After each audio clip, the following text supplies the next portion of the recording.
Hello, everybody. I'm going to do a little brief reflection on the readings from the second Sunday of Lent. This is the New Testament reading. It is the story of the Transfiguration, and it comes from the Gospel of Mark, chapter 9, verses 2 through 10.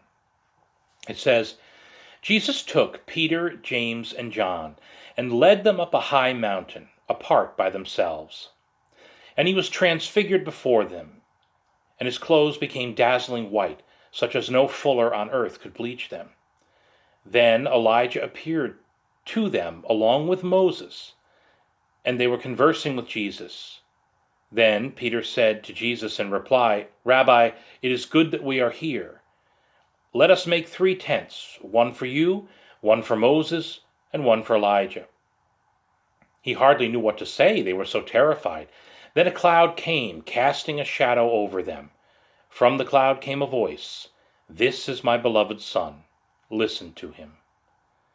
Suddenly, looking around, they no longer saw anyone but Jesus alone with them. As they were coming down the mountain, he charged them not to relate what they had seen to anyone, except when the Son of Man had risen from the dead. So they kept the matter to themselves, questioning what rising from the dead meant. I think this passage really speaks a lot about faith as well. Jesus grants these 3 disciples this incredible vision. He is transfigured. He's dazzling white. And with him is Moses, who represents the law, the 10 Commandments, right? And all the law that guided the Jewish people to God. Elijah represents the prophets, all the prophecies. And what were the prophets talking about? Ultimately about Jesus. Jesus is the fulfillment of both the law and the prophets.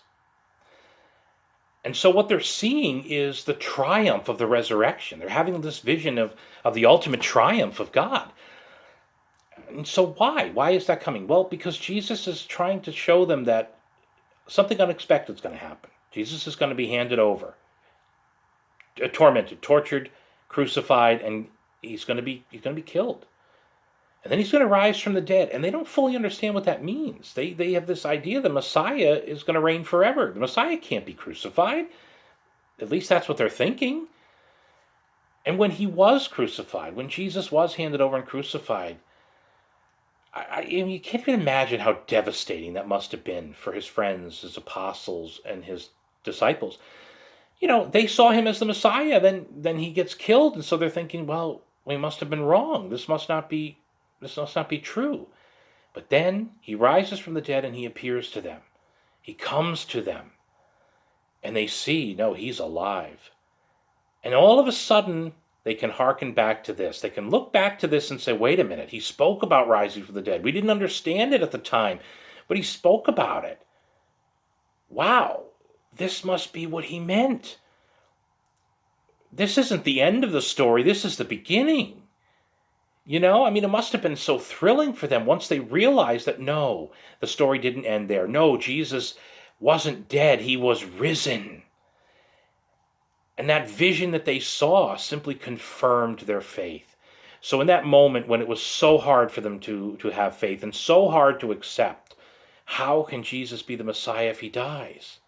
How is that possible? It just seems so completely impossible. And yet, nothing is impossible with God. Even though Jesus has died, he's risen from the dead. And they didn't fully understand what that meant. But this moment gave them a bit of a boost in their faith that they could link back to after the resurrection. Once all this was fulfilled, they come back and say, oh, wow. God's hand was in this all the time. God knew what was going on. He knew what he was doing. Yes, we can trust in him. And it just so built up their faith. Must have been great rejoicing when they realized, no, this is all part of God's plan. And we're included in it, in salvation, and what God wants to do. God wants to raise us up. And so it kind of teaches us a lesson in faith. It teaches us to always be faithful to God, even when it seems impossible, even when our faith is so deeply challenged. God still loves us. He's still in charge. Okay, and ultimately his will is going to be done.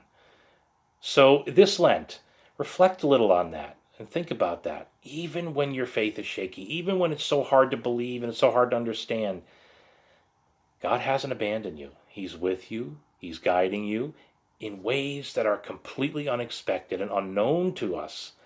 They didn't understand. The disciples didn't understand what was meant. What do you mean rising from the dead? Wait a minute. How could he be the Messiah if he dies? And yet, he was the Messiah. He is the Messiah. And they learned that they could trust that. And this was one of those things that was God guiding them and showing them you can trust. And that's what God's showing us today through this reading. So this Lent, make an extra effort to place your trust completely in God.